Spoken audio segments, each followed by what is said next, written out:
Okay.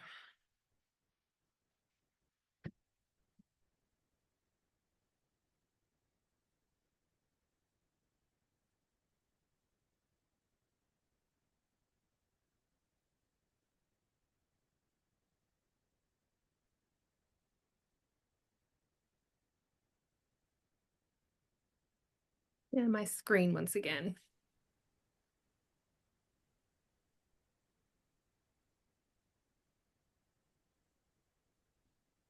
All right, everyone can see that one okay?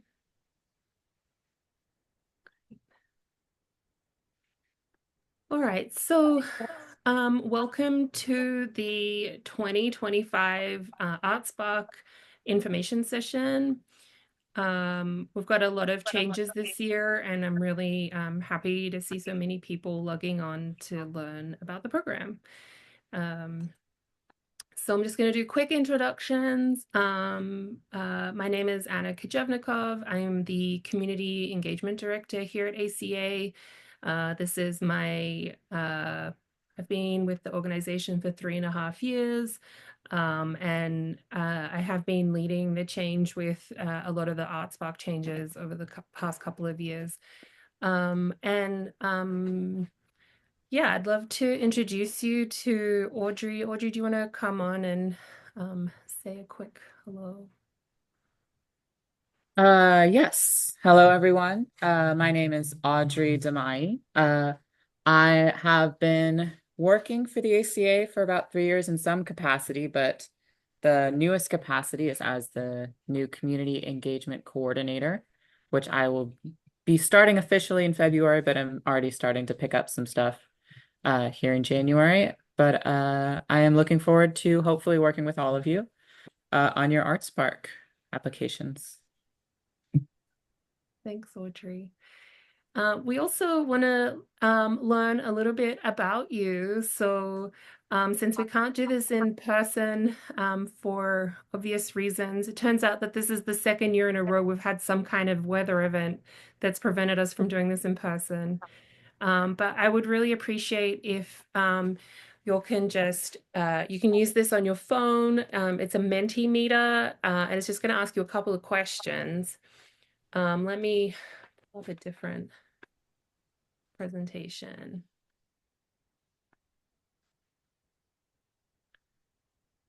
So if you can't use the QR code, you can head to the top here to menti.com and use this code to um, log in. And we're going to ask a couple of questions just to figure out where everybody's at, so that, we can make sure that we're providing all the accurate information. So first up, is everyone ready to go? Everyone's got a No, can you come little, back for a second? you need the code? Yes, ma'am. All right.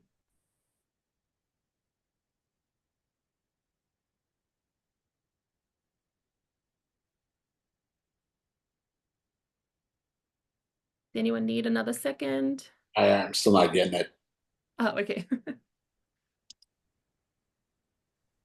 It's not giving me the. Can you go back a frame, maybe? Like when you had the bigger one? Let me do this for you instead. I'm gonna just drop the link into the chat. That works too.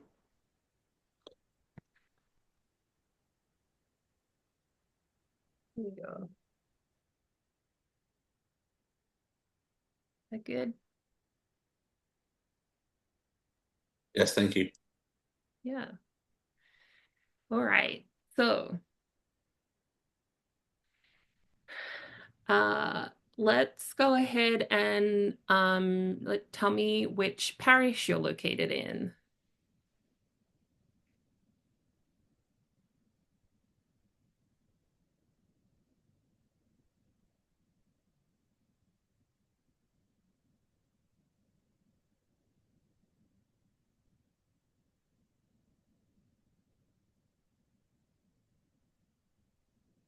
Anyone here from a different parish tonight? Everyone's from Lafayette. Oh, one from somewhere else. All right, I'm going to move on to the next one. Um, you can just use your keypad for this. Tell me a little bit about what your creative discipline is. Uh, Visual arts, crafts, photography, new media, interdisciplinary, sculpture. You can use whatever words you want to describe your creative discipline.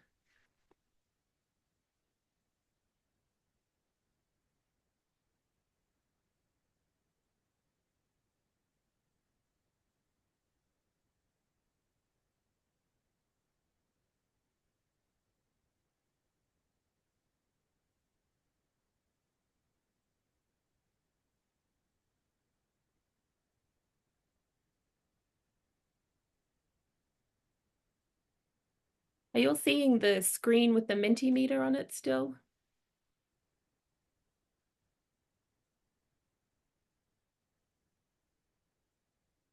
I'm sorry. I was having a hard time getting into the things. I wasn't signed up for it. So I apologize. So you can actually just go to menti.com and use the code that's at the top of the screen, All right, I got or you. in your chat you can click on the link. But you can see the screen, everyone can see this screen as it's popping up with words. Yes. Yeah, great. It's actually really cool to be honest with you. Yeah. It looks like we've got a lot of visual artists in the room, a couple of film people maybe. All right, I'm going to move on to the next slide. Um, why don't you tell me which stage of your creative career you're at? So, if you're an emerging artist, you are under, you've been documented artistic practice for under 5 years. Mid-career is 5 to 15, and mature is 15 plus years.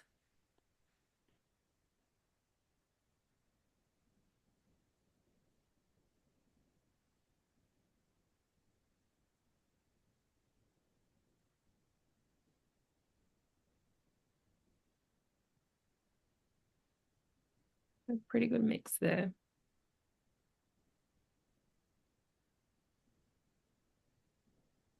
I'm gonna go to the next slide. Uh, Tell me whether you've applied for ArtSpark before. There we go. Oh.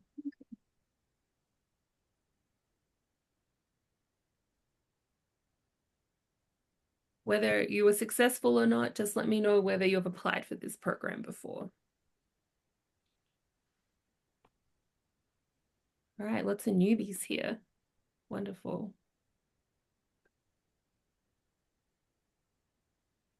All right. I take it Kathy's the only one who's applied here tonight. Good. I think so. All right, I'm going to move to the next slide. Who's applied for grants in general before?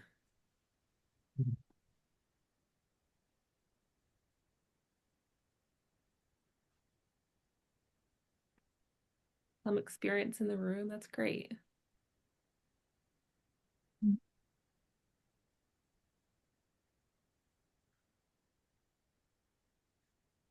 And let's see. I think we've got one or two more slides. Have you been successful in your grant applications before?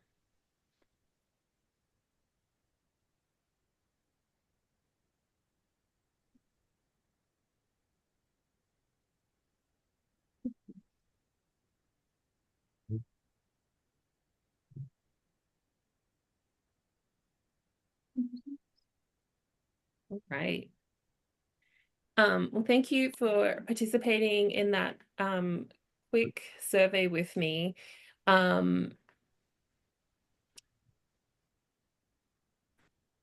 So we do have a lot of resources for a lot of different people through this program. So whether you have applied for ArtSpark before or not, we're here to help you. We are the Regional Arts Council here.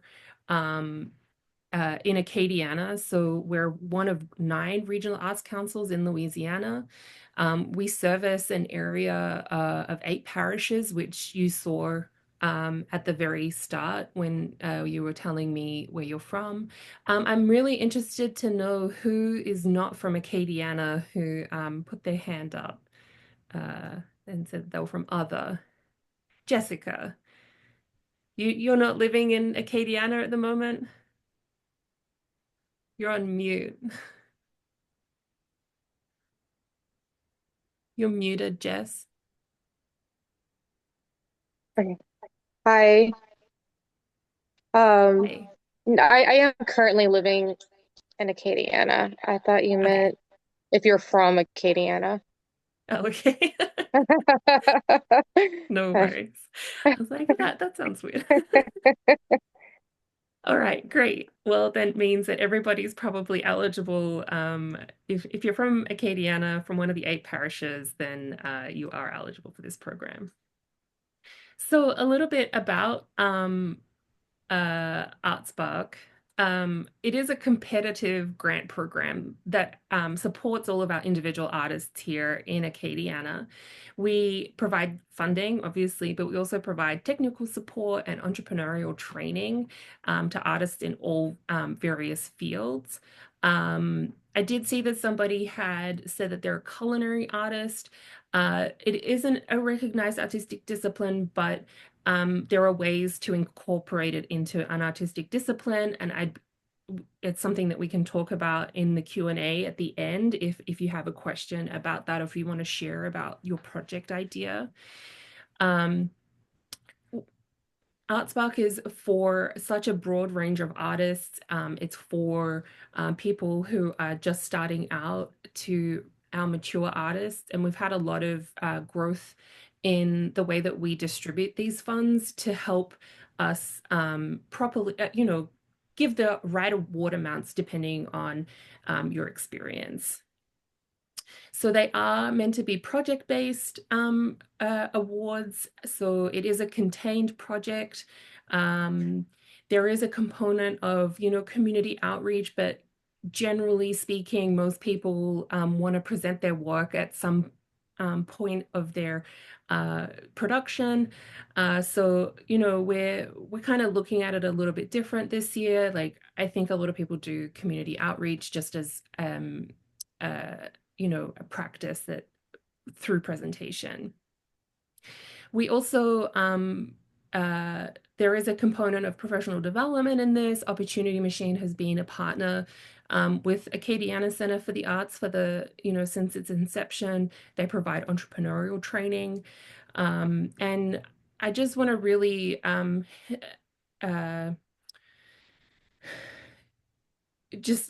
so I just want to say that we do have a commitment to ensuring that we have a diverse uh, group of artists. So we do extra outreach to regional areas and to communities of color and disability communities. So we really do try to, bring them into the fold. It's not necessarily saying that we give them more funding. It's just that we provide extra support to people who identify in these groups.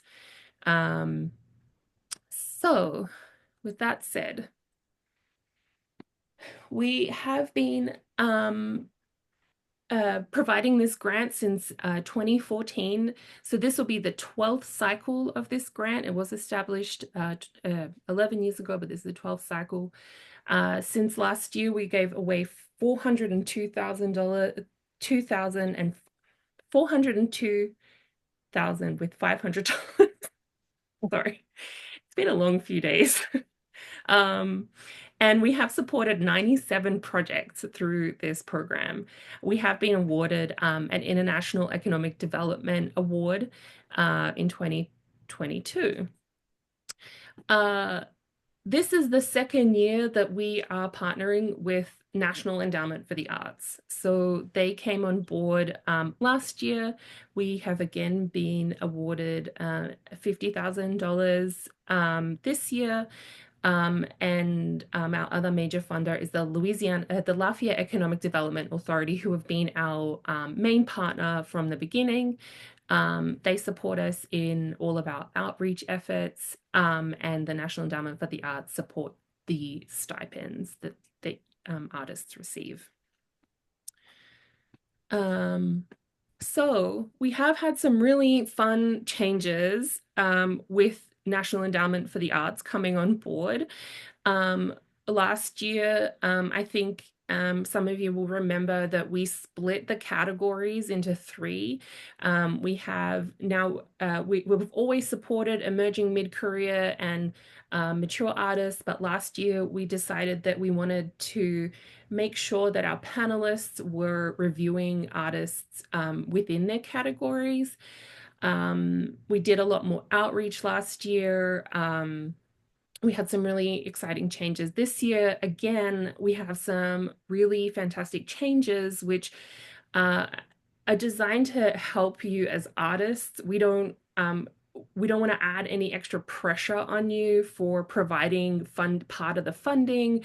We want to make sure that you're being supported throughout the funding process. So we took on a lot of feedback, and we decided that actually a 12-month cycle is probably more in line with how artists operate. In particular, I do know that, a lot of new media and film projects, they take longer than previously we had 9-month cycle. The film and media projects generally take a lot longer to produce. So we've updated the cycle, and it will now be a 12-month cycle instead of 9 months. It will start a month later, which will put it in line with our other artist awards for students. So it'll start on May 1st and run through to April 30th. You'll have a full 12 months to complete your projects. May 1st to April 30th. This year, we also want to make it easier on you as artists. We want to make sure that you're being financially supported through this. Previously, we have expected that you might get some kind of economic or, benefit or some remuneration from the sale of your work. But, in the process of it, we also understand that that's not always going to happen. A lot of artists, are making art for art. And so we want to make sure that you're being supported financially. You can include an artist stipend within your budget this year. That is up to 20% of your awarded fee. So if you're a mature artist and applying for $10,000, you can, in your budget that you're submitting, you can put up to $2,000 in your budget to support you financially. Also, we had originally been providing the stipend in 2 payments. One payment upfront at the 75% upfront and 25% at the end after you had completed the project.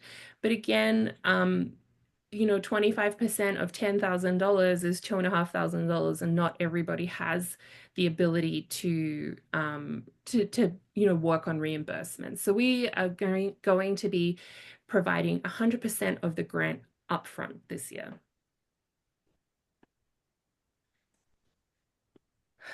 Some really important dates to remember. The funding cycle, as I mentioned, is changing. We will be pushing it back a month. So it will start on May 1st, and you will have until April 30 to complete your projects. So what that means is that any grant-funded activities happen between those dates. If you start your project before May 1st, and there's an expense before May 1st, that will not be covered. But please know that you can begin your projects before May 1st, but the period of performance is between May 1st and April 30, and that is when all of your receipts will be required. We have some excellent support services. So if you do want to submit a draft to us to review, we do need to receive it by Sunday, March 2nd. There'll be more information in this presentation on how to do that. And then the application deadline is March 21st at 5 p.m. And then you will know about whether you have received the grant by the week of April 21st.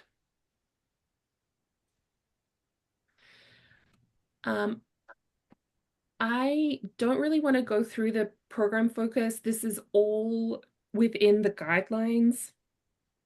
I did put it in here though, because when you are completing your grant, when you're writing your grant, I want you to understand that these points are here for a reason, and I think it's really important to understand these and really include them within the narrative for why you're suitable for this program. So this is included in on the very first page of the guidelines.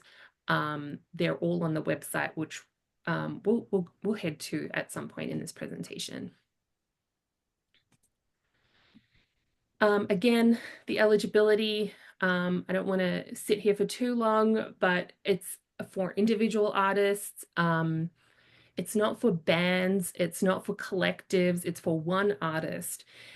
But with that artist basically needs to be the creative lead on a project. You can still pay people to support you in your project, but the actual that you need to be the owner of the project. You need to be the producer, the person who's overseeing the creative aspect of it. Again, if you have any questions about it, if you're, the lead singer in a band and you want to talk to me about whether that qualifies, please, we can talk about that in the Q&As as well.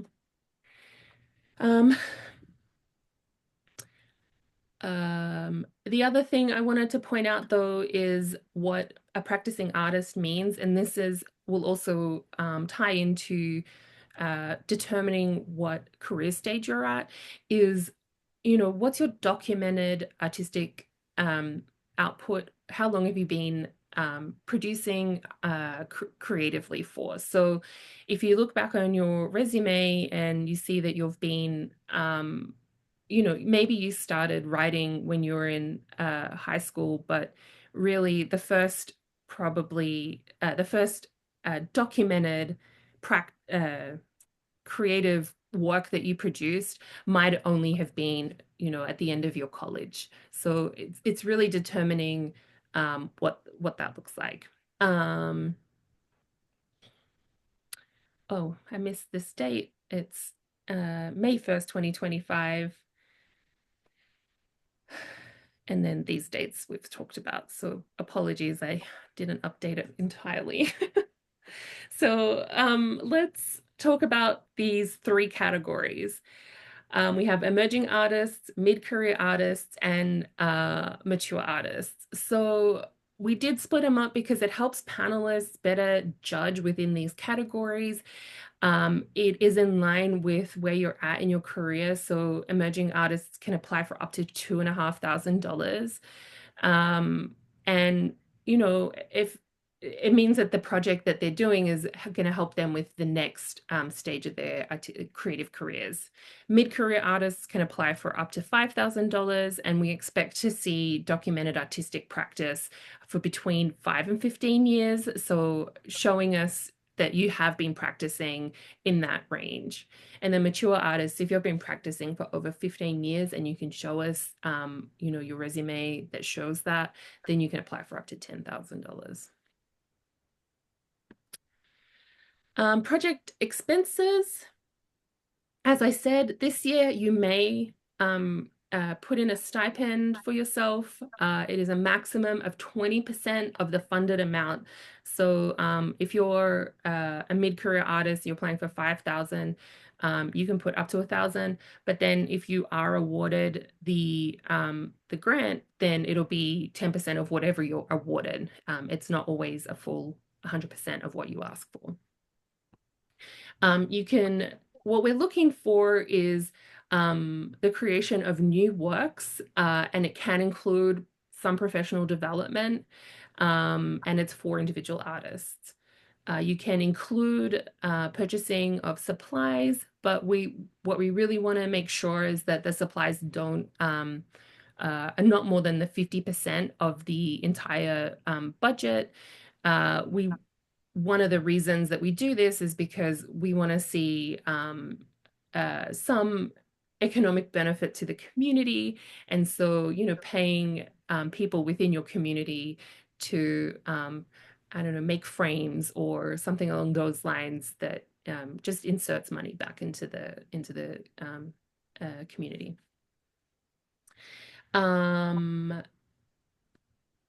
So any costs associated with producing a performance, if you need if you need a space to put on a theater performance, you're going to pay Cité des Arts a fee. However, we cannot, as ACA, accept any part of that fee. You can submit an application to have a show at ACA, but the funding that you receive cannot be put towards that. You would need to find an alternative a funding source for that.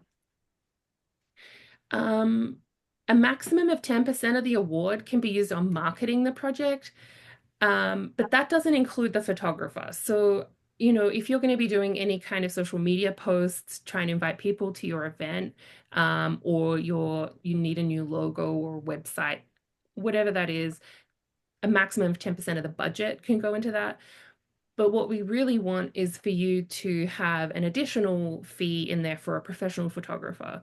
One of the main things about creating new works is that we want to make sure that you're showcasing them as part of your professional development. It needs to be showcased on your website, on your social media. We want to see good photos that help with putting you into the next category of these three categories. And then any professional development, if you want to include professional development in it, I recommend just coming to talk to us first, because I feel like there's some gray area here.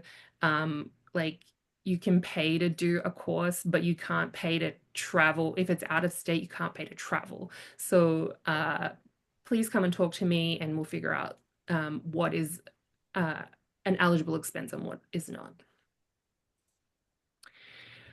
As I said earlier, Opportunity Machine has been one of our partners since the beginning. You may know them as a tech startup entrepreneurship program. They are coming to us, we're not expecting any kind of tech from you, but they are coming to us because they believe that artists are small creative startups, and they want to support you in the same way that they support tech startups. They have some excellent programming, and they really want you to think about different ways to market yourself, other ways that, other separate revenue streams that you could be benefiting from throughout this process. Destin Ortego is the executive director there. He is happy to talk to anybody about what their needs are, and that there is a section in the application which will ask you what that is. I recommend jumping on their website, checking out what they do, and figuring out what they do for tech startups, how you can incorporate it into your own business. Okay, so the application requirements. The website is available, the application is available, and we'll go to the website in a second. So these are the different areas that you'll need to fill out. We will have a project narrative, and what we're looking for is a clearly identified project with intended outcomes, a timeline, and what the culminating event or outreach project is. So be clear about what you're doing, be specific about what you're doing. The more you write about your project, the more specific these projects become, and panelists can really see when somebody's put a lot of thought into what their project is, and the more specific you can be, the easier it is for them to determine that. They'll also want to understand how the funds are going to be used. So there is a budget section and a budget narrative section. Just let us know a little bit about how those funds are being used. There are like predetermined sections. Most of your expenses should fit in within those predetermined ones, but if you're not sure, either ask me or there is another field that you can use. Tell us what the deliverables are. So I think a lot of the time, people want to create projects, and that's absolutely fine, but we want to understand what it is that you will be creating at the end of that. So if you're doing a series of acrylic canvases, I want to know how many you're doing. I want to know what size they are. I want to know what the purpose of you doing this is. Are you having an event at the end of it? Where are you having a gallery exhibition? Where is it? When is it? Again, it comes down to being specific about these things. We want to know that you've thought about it from the start to the end. I'm not saying that all of the details need to be in place, but I want to have an idea that you've thought about it and you have a general idea about how long these things are going to take, roughly, who might exhibit these things. And obviously having letters of support for these things will also help. There is a section, so yeah, who will help you with creating this project? As I said, this is a individual artist project, but we do have our community that comes and supports us with all of these projects. As a filmmaker, you might you're the director, the producer, but you still have to pay a cinematographer, or you'll have to pay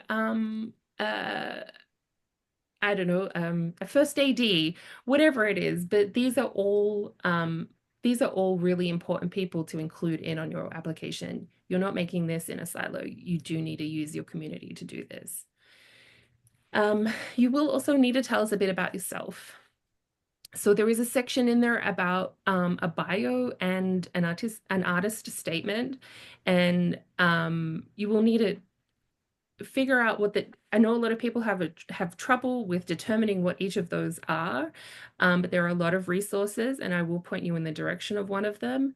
A bio is about you and your accomplishments, and whereas the artist statement is about what drives you as an artist and what your artistic practice is. Your work samples, will need some work samples, whether you upload them into the form or use our culturalist database, which I can show you as well. Make sure that the work samples are relevant to the project that you are trying to complete. If you're writing a novel, we want to see some pages of that novel. Or if you are, creating a series of paintings, show us something similar that you've done, that that can show us that you are capable of pulling off this new project. And then we have supplemental uploads. This is anything that can support your project. We don't have a section for letters of support, but this, if you have people who are ready to work with you, or who are ready to provide you with a gallery space, or provide you with free equipment for your film project, this is a really good place to upload those things. Please, though, be mindful that this area isn't just a dumping ground for information. Panelists need to review all of this information. We don't want to be overloading them with too many items, because they just will not get through it all. Be selective about what you're putting in there and how it relates to the project that you are completing. There is also going to be a section about opportunity machine and then an optional section about demographics.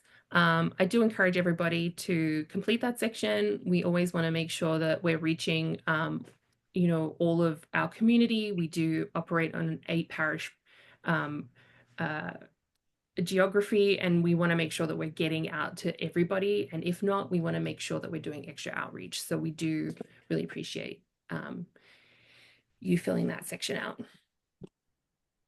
All right, so this is the other really important section.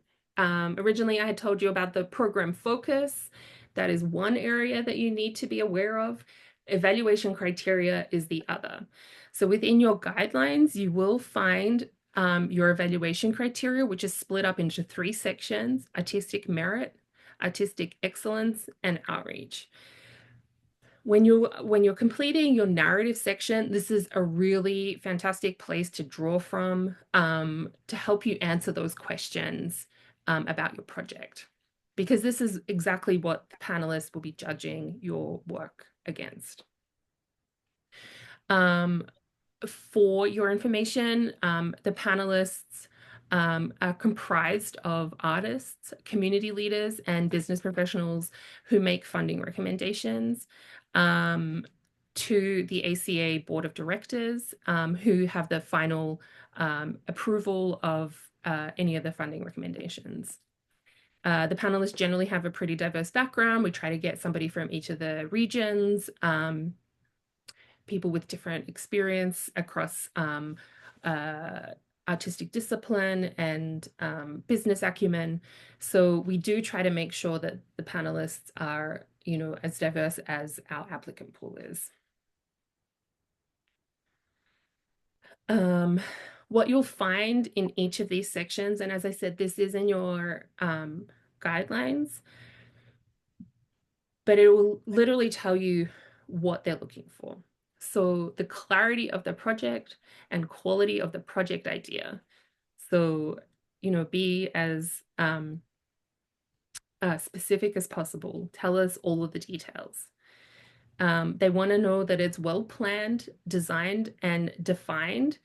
And so, give us a good timeline. When does it start? When does it finish? What's happening in between that time? It doesn't have to start on May 1st. It doesn't have to finish on April 30. It just has to happen in between those dates. They want to know about the professional service providers and any other resources that you're using for the project. So this is, all of the people that you're working with, your cinematographers, your frame makers, your theater techs. Tell us about their experience and how they're going to strengthen your application and your project. They want to understand that the amount of funding that you're asking for is in line with the project that you're thinking of making. So they want to make sure that it's not too much money for the project. They want to make sure that you understand that what you're making costs more.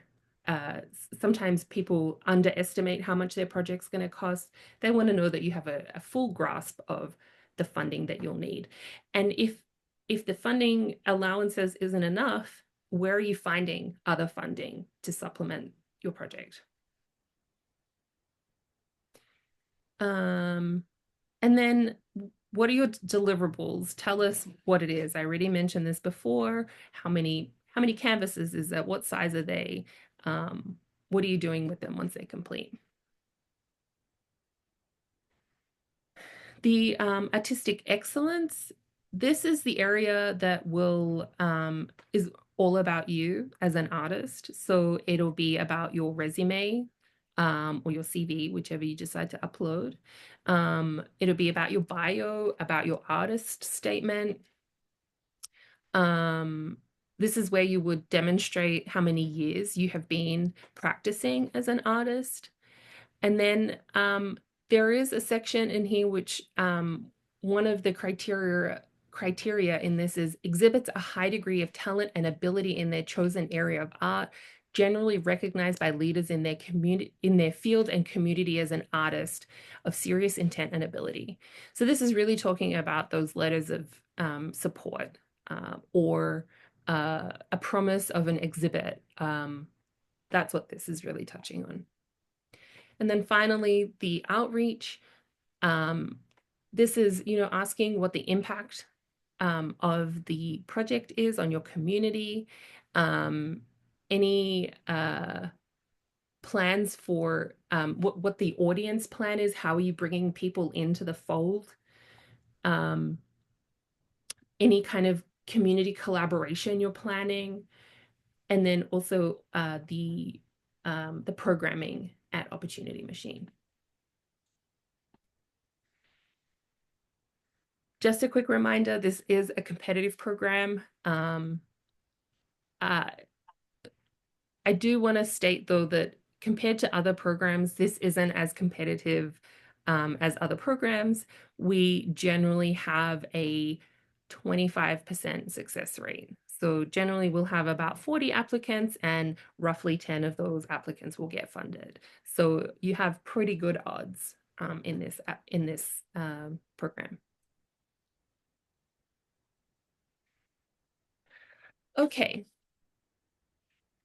So before I move on, does anyone have any questions about that really long section that I just told you all about?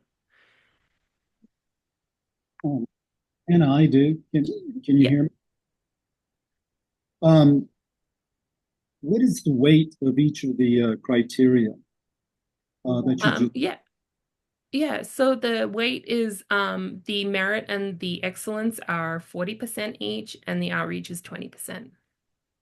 And you had mentioned earlier that the community outreach for this round of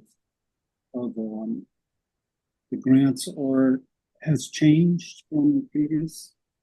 Well, I mean, we still expect some kind of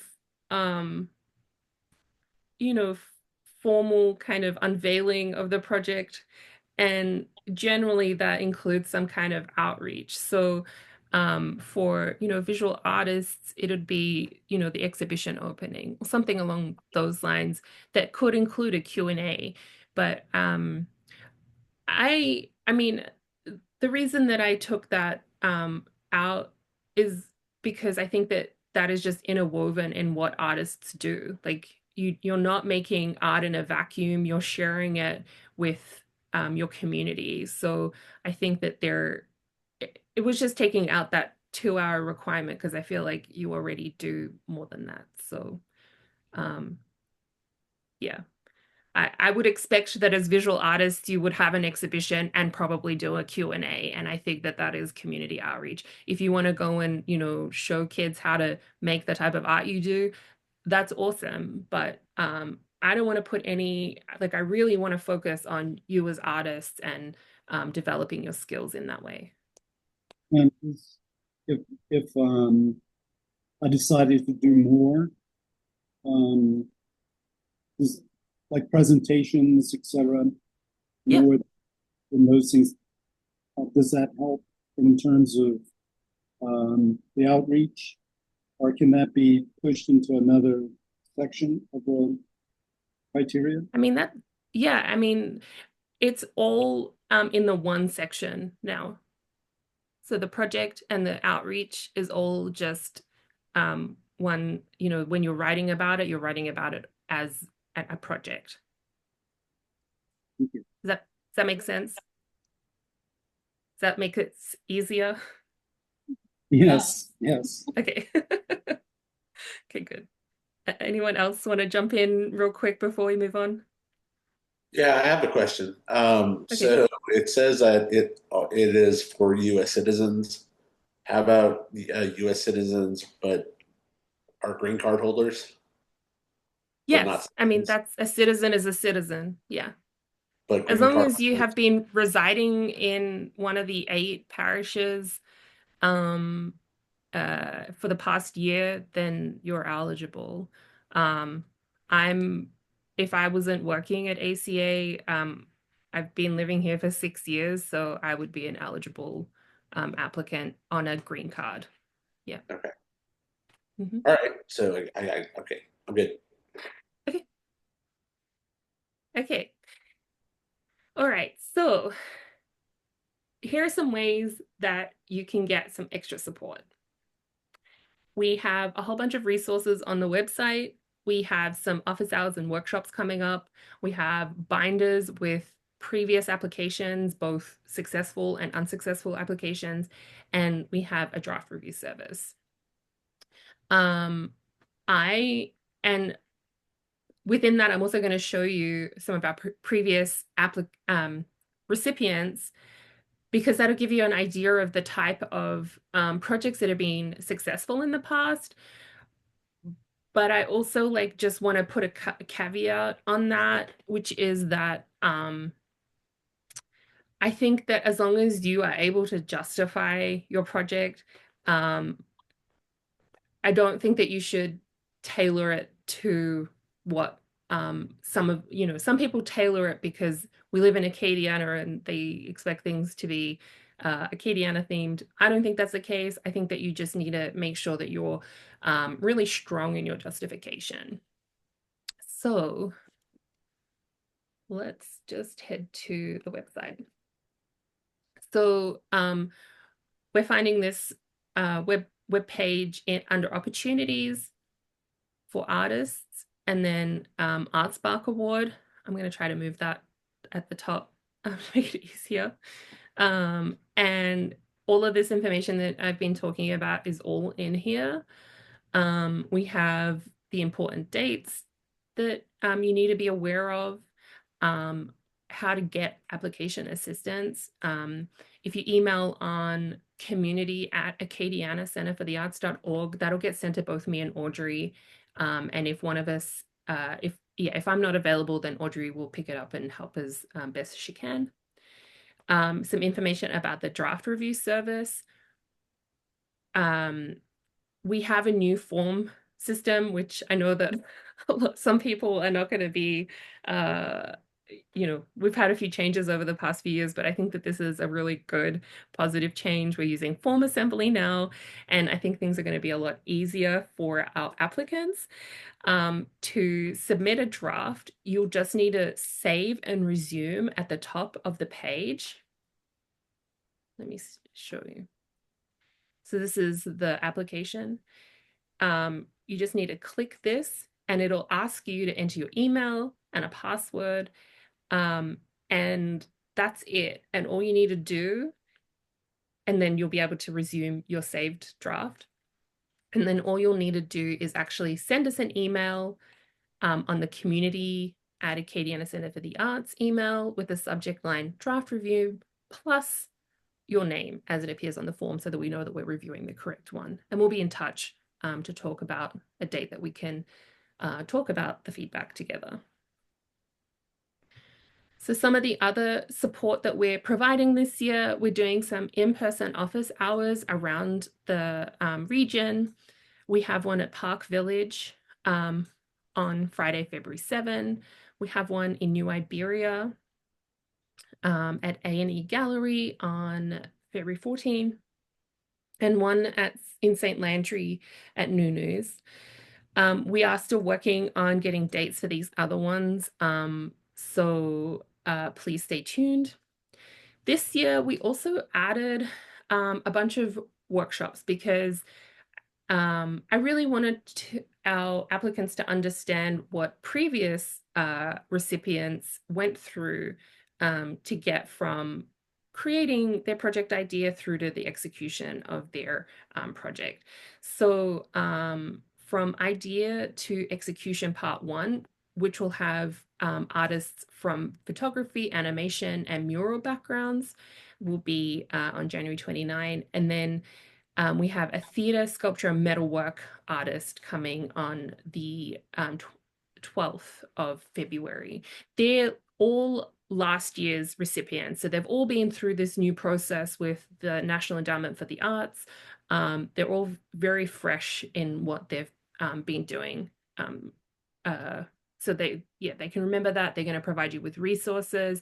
They're going to help you really frame your projects, hopefully give you some ideas about how to do that.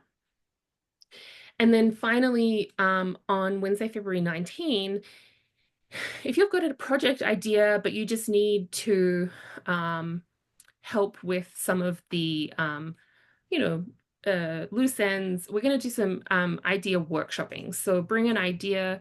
Rachel Netterveld, who's a previous recipient, is very brutal with her feedback. Not brutal, she's just very thorough in providing feedback. She asks the right questions, and if you are having some trouble like framing something, she is the she'll help you figure that out. Joe's asked if there are any workshops online or in person. So the idea to execution, they'll both be on Zoom as well as in person. This one will only be in person. And it's just because of the format of them. It's easy for us to do panel discussions online, but a bit harder to do this workshopping online. Finally, I really recommend making a 15-minute meeting with me to chat about your ideas before you submit anything. I don't want you to get too far into your idea and then realize that it's not quite right for this program. So head to this link, make an appointment, let's chat about your project ideas. And also, I just want you to know that of the 9 applicants who received funding last year, 7 of them either came to one of our office hours, made sure that they had time with me, and only 2 of them didn't participate in anything. And I think the proof is in the numbers. The more you interact with us, the better chances you have. And here is the guidelines and the button to apply, which is what this was. So hopefully it'll be a bit easier to use this year. If you need a different language, this automatically translates into a different language. I know that we have a growing population of Spanish speakers, but obviously we're happy to accommodate if there are people who are of other languages, if they feel more comfortable communicating in other languages. Okay, so let's just get back in here. Nope.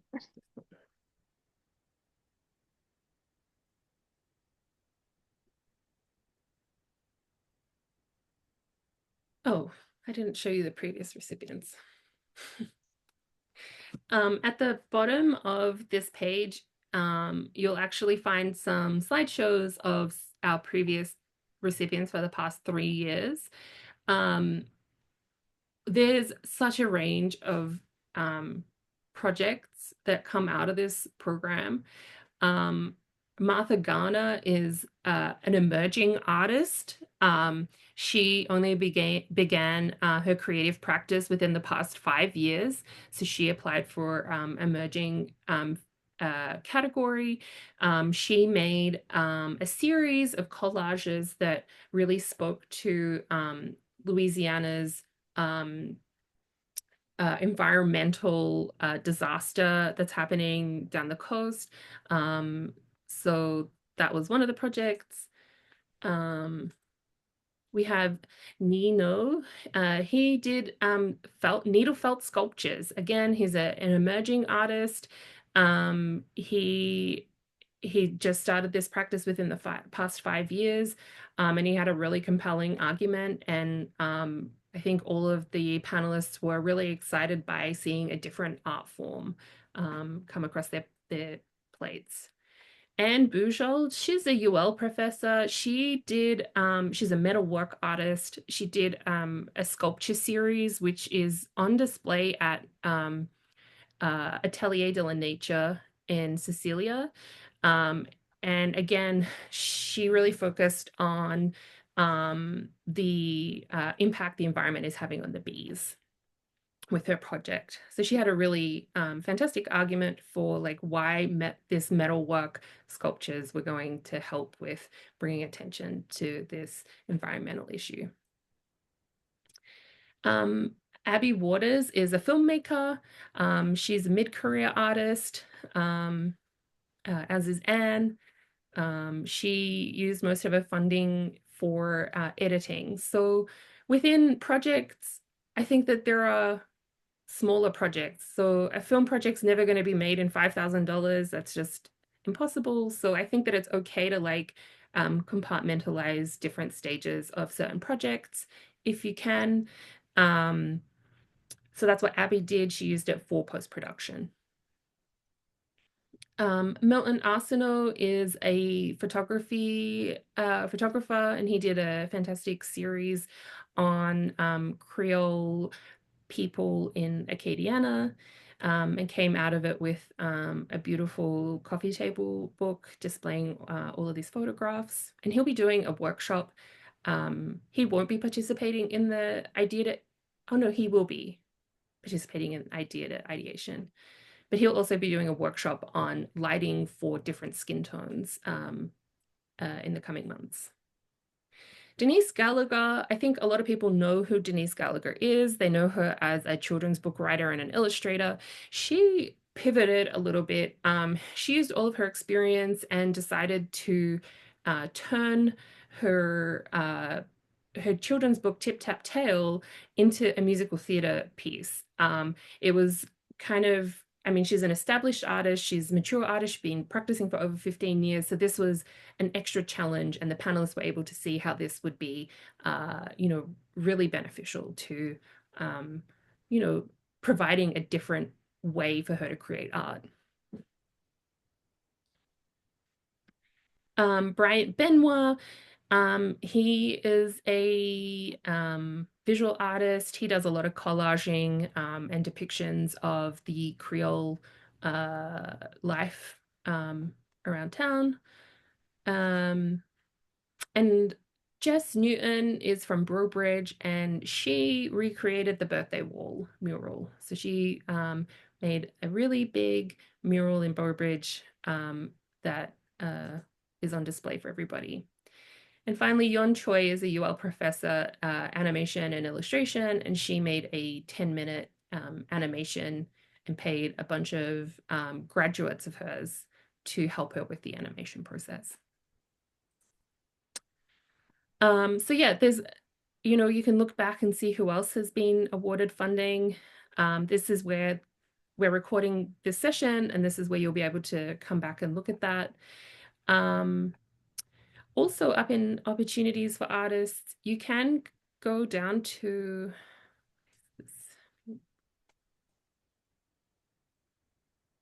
the resources and blog.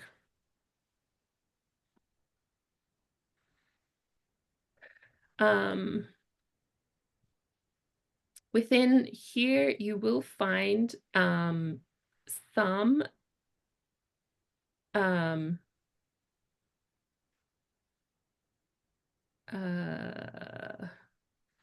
resources to help you with writing your artist statement and your bio.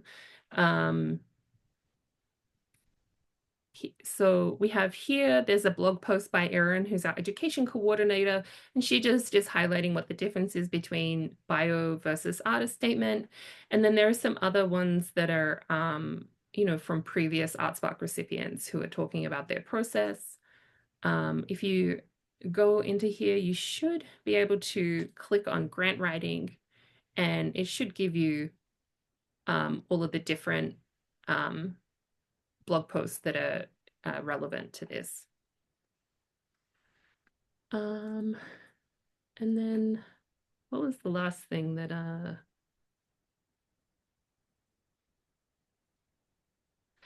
right, binders. So we have, as I said, we have all the binders. You just need to let us know. They're generally stored behind the front desk for people to come and review while they're at ACA. They're not to take home. You're not to take pictures of it. It's really just for you to see, get some ideas about how to, what other people have done previously. Okay, so that's most of the presentation. I just wanted to touch on these last few things because this might tie into whether you apply or not. So if you're successful in applying for this grant, you do need to know that this is taxable income.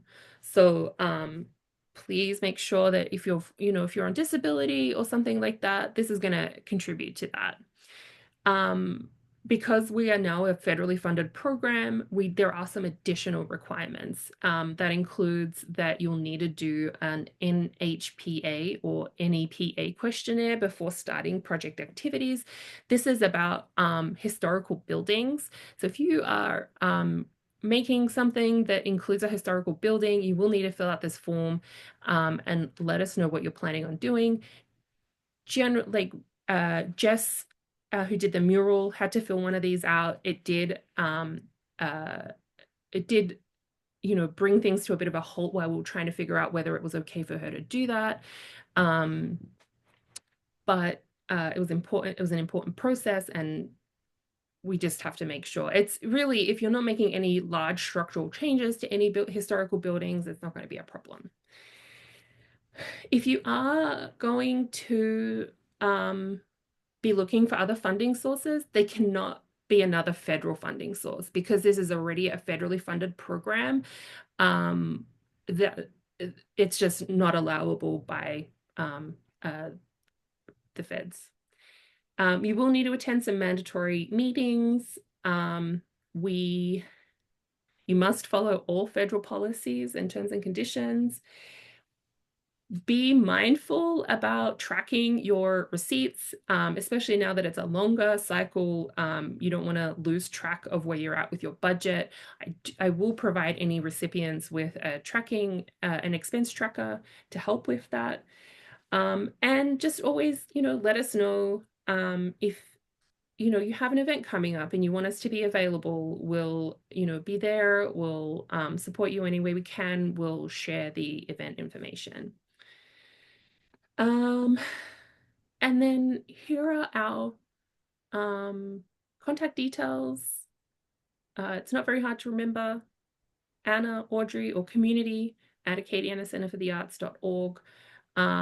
Please book a time to talk with me, come along to some of these sessions, learn a bit more about what other people have done, because I do think that these things really help with formulating your ideas and how to talk about them.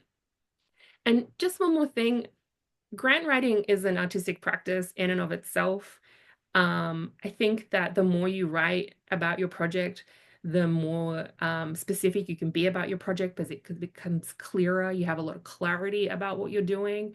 And the panelists change every year. So if the panel this year doesn't like your project, it's not because it's your project, it's because of the panelist. So I just want to encourage people to say that, every project is valid, and that, the panelists change every year. I just think that, the more that you do this, the more that you realize it. Please don't get too disappointed and don't come back next year. It's just part of the process. It's a practice, it's a learning process, it's all of those things. So with that said, I'm going to stop sharing and I'm going to open the floor up. I like how you just said it's not you, it's me. Yeah. So the binders, how do we schedule time for that? Because I always said, to reach new heights, you got to stand on the shoulders of giants. So to Yeah. view people before, I would absolutely love to do that. Yeah, so they're generally available behind the front desk at ACA. We're not there currently. We're not going to be there tomorrow. We're still waiting to hear whether the offices will open back up on Friday. But from next week, you can pop in and ask somebody at the front desk whether you can look through the binders. Okay, so we don't need to like schedule anything, or we just show No, up. Okay. that one doesn't need to be scheduled. Just know that if I am going to be at out of an office hours in a different parish, different city than town, I'll be taking them with me. So just keep that in mind. If you see that there's a date um that you're planning on coming and I'm, in New Iberia, the binders probably aren't going to be there. Okay, fair enough. Hmm.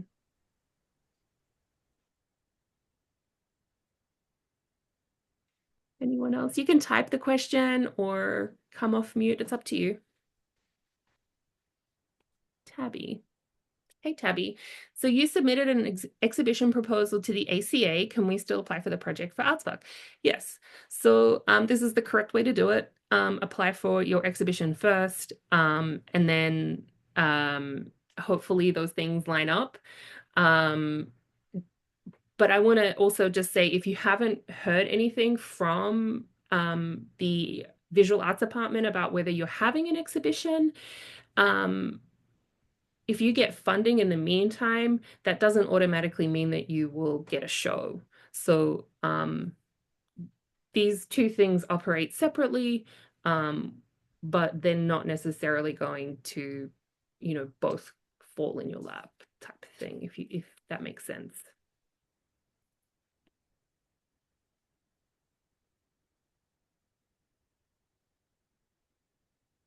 Anybody else? I missed that you said some of the workshop on skin tones. I missed what that was.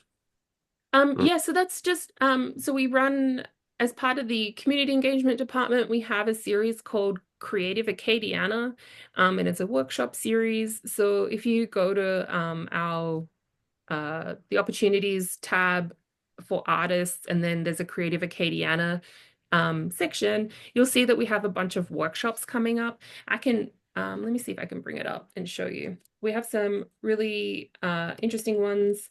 Um, Yeah, that's a super good question. 'Cause as a videographer, cinematographer, I can tell you how many times I've lit an African American, then have a white guy walk in, and it's just like yeah. overblown. Stage two, man. Stage two. It's really hard to navigate that line of telling people you're too dark or you're too like it's awkward, but There's just, it's what there's it is. ways to Yeah. go about it, and this is just it's a skill, and Milton plans on sharing some of that with you. So when you go to opportunities for artists and Creative Acadiana, uh you'll see a bunch of workshops. We do include the ArtSpark stuff in here as well. So coming up in February, Abby Waters, who was one of our recipients last year, is doing audio descriptions for beginners. So anybody who's interested in being more inclusive for the blind community. Am I getting that right? No, the deaf community. I'm sorry. I always get confused. It's for the deaf community. It provides descriptions that are going to give you a more accurate representation of what's going on screen. We have crowdfunding 101, financing your indie film, coming up at the end of February, with Brooke Sellers. How to incorporate Louisiana French and Creole into your artwork. And then we have a few more that haven't quite made it up here, but I think Milton's is happening in April. And it'll be how to light different skin tones from a photographer's perspective. But I'm sure that that crosses over with cinematography as well. Well, And what's that? I'm a light designer at some clubs downtown too, and it's just Oh, I recently started doing filming, and it's just little slight yeah. differences. Yeah, but I appreciate it. Sorry. Yeah, no, yeah, so just keep an eye on that page and you'll come across it soon. Thank you so much. Yeah. Tabby.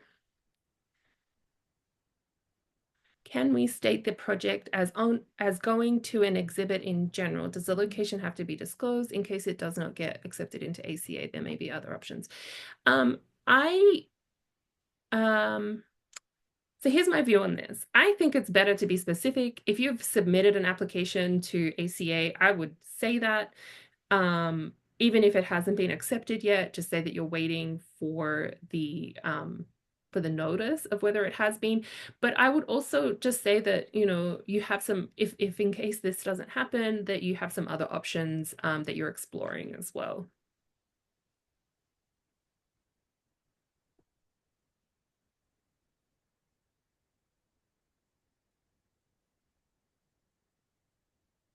All right.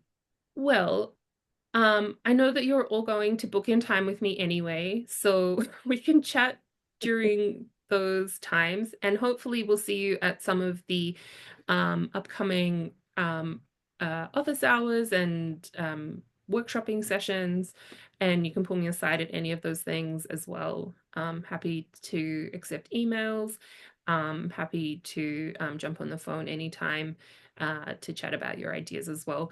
Booking time just helps me plan for those things a bit better. So, but yeah, please be in touch with either myself or Audrey, and I look forward to hearing from you all.